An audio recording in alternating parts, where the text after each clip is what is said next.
París, diciembre de 1980. Por lo que observo, parece que la atención queda comprimida por el mundo objetivo, o el así llamado mundo objetivo, en los momentos en que se nos exige una actividad intensa. Es como una máquina que se obstruye si gasta demasiada energía. ¿Es este excesivo consumo de energía la causa de que la atención disminuya? Sí, la atención disminuye porque estás inmerso en la actividad. Estás todavía en la relación sujeto-objeto. La atención pura es intemporal y todo lo que es tiempo aparece y desaparece en este no estado intemporal. Pero olvidas la totalidad para enfocar solo una parte, la apariencia. En otras palabras, al buscar un resultado te identificas con el sujeto-objeto. Esta búsqueda hacia lo exterior impide la consciencia a la propia conciencia. Pero parece que la actividad cotidiana está siempre dirigida hacia algún resultado. Se va al banco a sacar dinero, no se va allí de forma absolutamente libre. Eso es verdad. El pensamiento puede ser funcional, puede ser calculado. Cuando tengo que limpiarme mis zapatos, cepillarme el pelo, vestirme o sacar algún dinero para vivir, estas son acciones intencionadas y, obviamente, buscamos algún resultado. Pero no estamos personalmente envueltos o emocionalmente implicados en ellas. Simplemente, lo hacemos. Esencialmente, no hay división entre el pensamiento práctico, lo que debo hacer, y el pensamiento intuitivo, pues el pensamiento intuitivo abarca la totalidad de la situación. Pero el auténtico pensamiento espontáneo surge solo cuando estamos libres de deseo, de expectación y anticipación. Esto es lo que Heidegger llama espera sin espera. Nada es buscado. Solo hay ser, solo escucha sin proyección de nada que deba ser escuchado. ¿Es de forma gradual como se va estableciendo el pensamiento espontáneo? No. El pensamiento espontáneo surge de forma natural en nuestra vida cotidiana y a resultas de ello accedemos a una cierta comprensión. Pero más tarde analizamos este pensamiento y lo valoramos desde el punto de vista de la relación sujeto-objeto. El pensamiento espontáneo, la acción espontánea, es estético, ético y funcional. Pero el ego interviene y dice: veamos si estoy de acuerdo con este pensamiento y le superponemos una estructura, un entramado. Si observas, verás cómo a menudo pones en cuestión algo que ya habías comprendido espontáneamente. Usted dijo una vez que donde hay esfuerzo hay tensión. En mi opinión, la tensión es una forma de defensa. Así pues, cuando estoy tenso, ¿de qué me estoy defendiendo? Defiendes tu imagen, nada más. Habitualmente, te objetivas a ti mismo. Vives con una imagen que has creado y que estimula la sensación y la emotividad. Pero, en realidad, no tienes ninguna necesidad de defenderte, pues no hay nadie a quien defender. Cuando estás despojado de toda cualificación, ¿qué hay que defender? No puedes defender tu desnudez. En un estado de absoluta no cualificación, hay libertad, libertad total. En tanto mantenemos la perspectiva sujeto-objeto, nos movemos de forma intencionada. Pero cuando comprendes que lo que eres nunca puede ser objetivado, llegas a la quietud, a la conciencia, allí donde surge el pensamiento espontáneo. En ese momento no puedes hablar de pensamiento intencionado. Puede parecer intencionado, pero surge de tu posición intemporal. Cuando hay un estado de identidad miro la flor, soy la flor cuando nombre y forma desaparecen, ¿qué es lo que me hace regresar como ser humano en lugar de como flor? ¿Cuál es la naturaleza de este vínculo? El ser humano es una forma y un nombre. La flor es una forma y un nombre. Abandonar la forma y el nombre significa abandonar tu cuerpo y tu mente. Lo que permanece es la conciencia intemporal, que es lo que tienes en común con la flor. El ser humano aparece en ti lo mismo que la flor. Cuando no piensas en ti mismo como hombre, ¿dónde está el hombre? Eres uno con todos los seres vivos y estos aparecen en esa unidad. Hay distinción, naturalmente, entre los seres humanos y los demás seres vivos, pero no hay separación. Así, tu cuerpo y tu mente aparecen en la presencia intemporal, pero lo hacen solo como instrumentos. La repetición solo cabe en la relación sujeto-objeto. En otras palabras, las cosas parecen conservar la misma forma, continúan respondiendo al mismo esquema, solo porque el yo, en cuanto sujeto-objeto, busca seguridad. Cuando esta búsqueda de seguridad cesa, cuando estás al margen de la posición sujeto-objeto, ves que toda repetición es ilusoria. Así pues, en este estado no cualificado aparece toda acción de manera espontánea sin referencia a tiempo ni espacio. Sí, aparece espontáneamente. No hay recapitulación del pasado, ni previsión del futuro. Pero lo que aparece espontáneamente necesita tiempo y espacio para su realización. Imagínate que tienes la intuición de que debes emprender un cierto trabajo. Primero tienes la intuición, pero luego su realización requiere tiempo y espacio. Pero en la intuición hay una inteligencia que indica de forma precisa cómo proceder. Supongamos que eres un actor. Lees el guión de una obra dramática y comprendes cómo se desarrolla psicológica, intelectual y físicamente.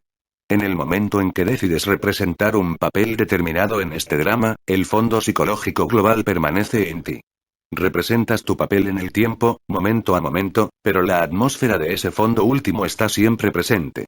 Incluso diría que esa atmósfera es la misma intuición que dice: debo emprender este trabajo.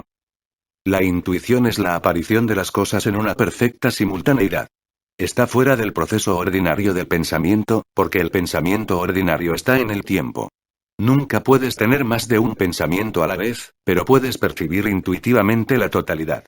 Después, la realizas en una secuencia de tiempo y espacio. Es como el caso de un pintor que, en un determinado momento, ve toda la pintura en el lienzo. Esto no significa que vea todos los detalles, pero sí, por lo menos, los elementos principales, las proporciones.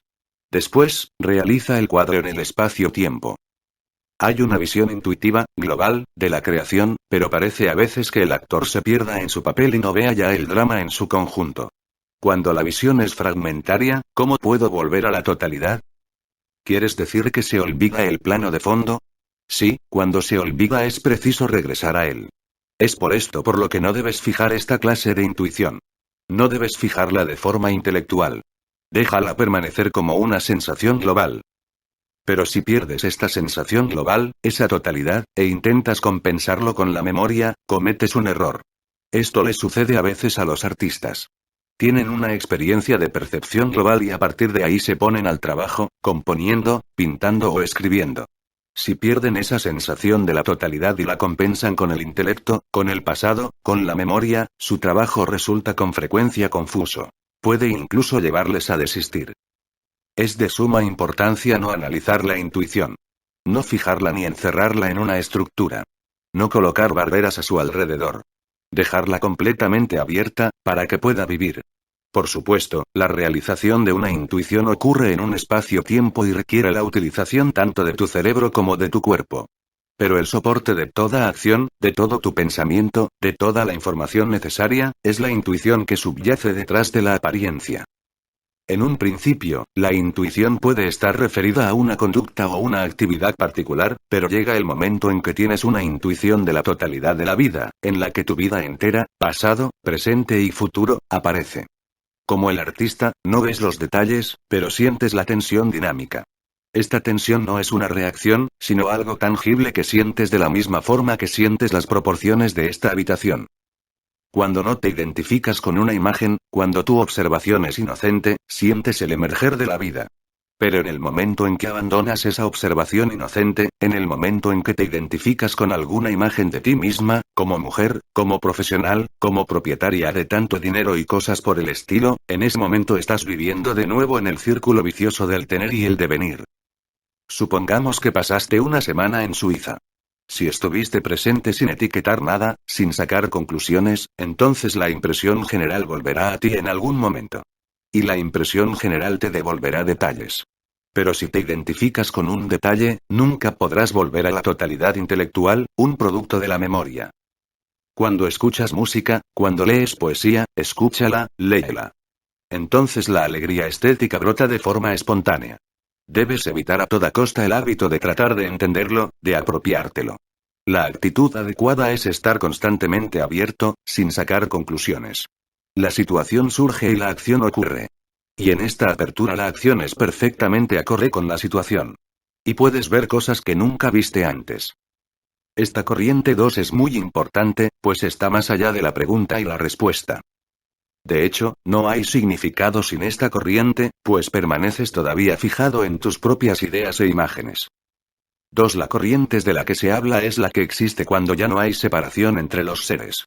En un diálogo de preguntas y respuestas, asumimos habitualmente que hay alguien que formula la pregunta y alguien que responde. Pero en tanto mantenemos este punto de vista, en tanto el que formula la pregunta se siente separado del que la responde, tanto la pregunta como la respuesta se mantiene en un nivel estrictamente conceptual. Y la pregunta surge espontáneamente a esa corriente. Sí, pero también podemos decir que una vez que se está presente a ella, ya no hay ninguna pregunta. Entonces, la pregunta es una manifestación de esa corriente, ¿verdad? Sí. Es una ratificación en el nivel verbal de que esa corriente existe. Si tomamos el caso de alguien que no tiene maestro o que piensa que no hay ningún maestro, ¿puede esta corriente surgir por sí misma? Teóricamente sí, pero en la práctica diría que no.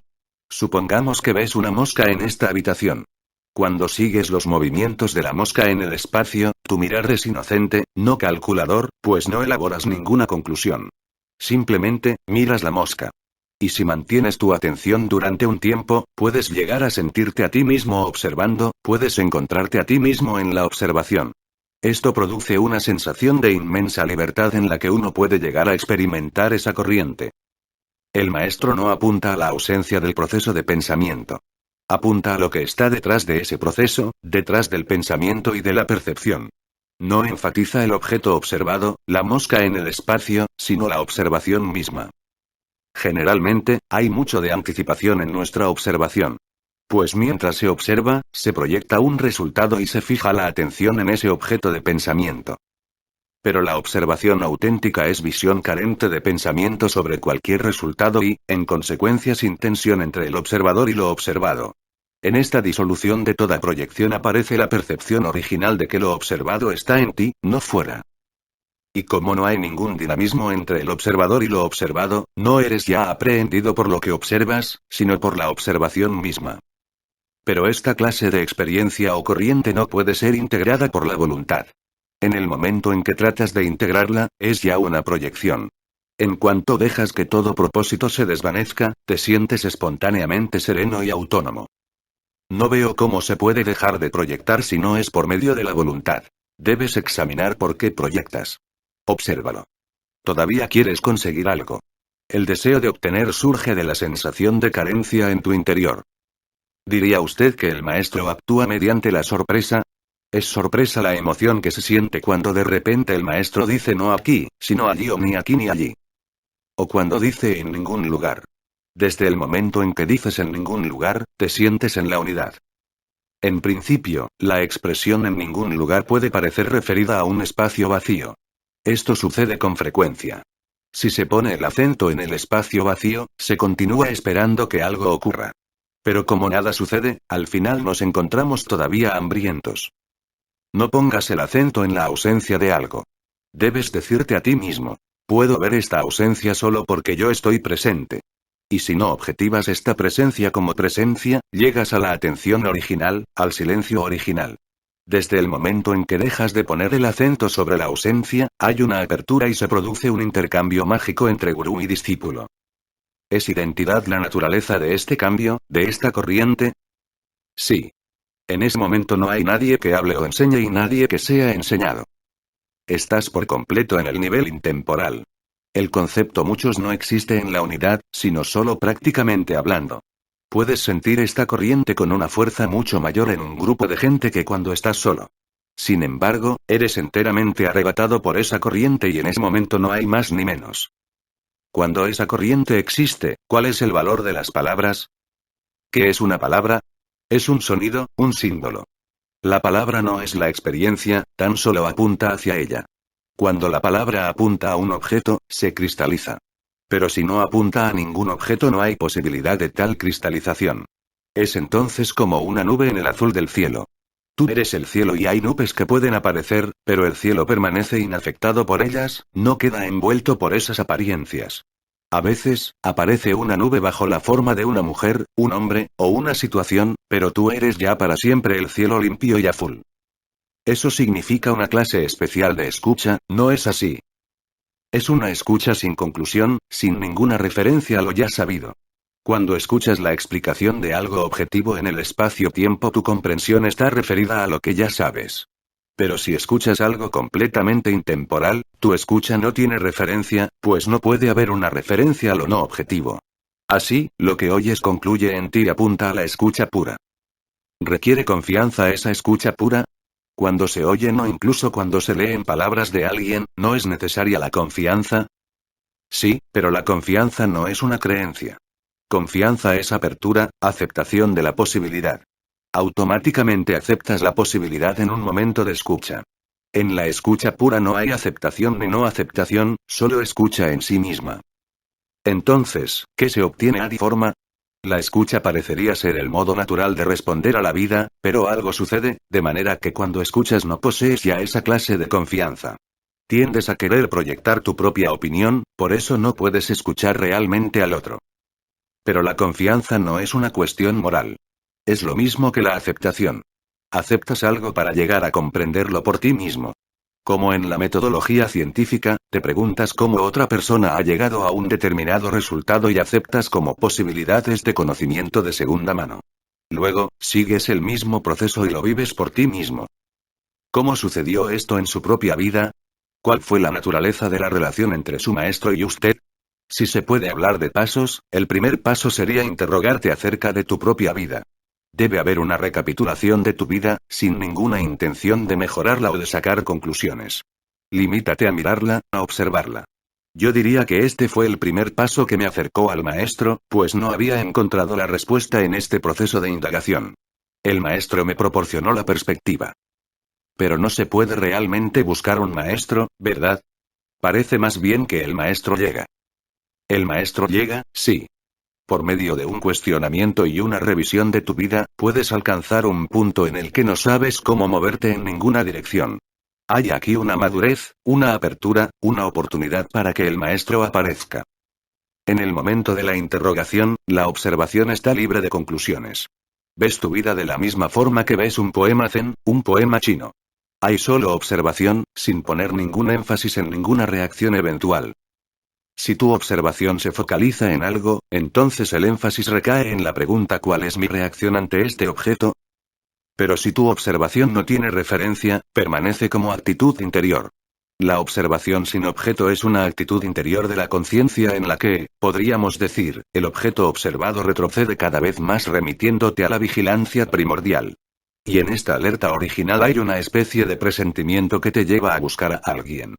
O, dicho de una forma más tradicional, alguien te está buscando. El maestro ofrece la perspectiva, la formulación o la interpretación intelectual. La experiencia intemporal y la comprensión intelectual trabajan juntas en un camino paralelo. De otra manera, es como si estuvieras caminando sobre nubes. Pero en algún momento, cesa la comprensión intelectual, ¿no es así? La comprensión intelectual te lleva a la actitud correcta para comprender lo que nunca puede ser comprendido. Sugiere una actitud interior que te ayuda a ver que nunca puedes llegar a la conciencia sin objeto por medio del proceso del pensamiento. Podríamos decir que te lleva al abandono del pensamiento. Entonces uno crece en conciencia. No puedes convertirte en conciencia puesto que eres conciencia. La consciencia de la conciencia viene de la propia conciencia. El yo volitivo nunca puede lograr eso porque el yo es solo un pensamiento. Por eso, cuando te das cuenta de que el pensamiento no puede ayudarte a la consecución del no estado intemporal, cesas toda proyección y producción y permaneces en calma. La quietud es una autonomía en la que la conciencia es consciente de su total e íntegra esencia. No es un estado en el que se entre y se salga.